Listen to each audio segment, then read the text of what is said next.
Maxime Boutir curi foto jadul Luna Maya, penampilannya jadi sorotan. Pasangan Luna Maya dan Maxime Boutir kembali mencuri perhatian warganet.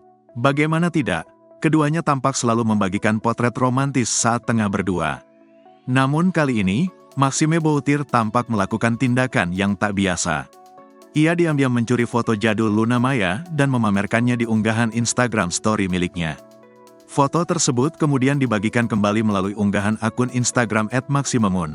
I stole it @Luna Maya, tulis Maxime. Pada foto yang dibagikan, tampak potret Luna Maya saat masih muda dengan mengenakan kaos berwarna biru dan tersenyum ke arah kamera. Sontak unggahan itu pun mendapatkan berbagai komentar dari netizen. Bahkan tak sedikit yang salah fokus dengan penampilan Luna Maya yang tampak tak berubah.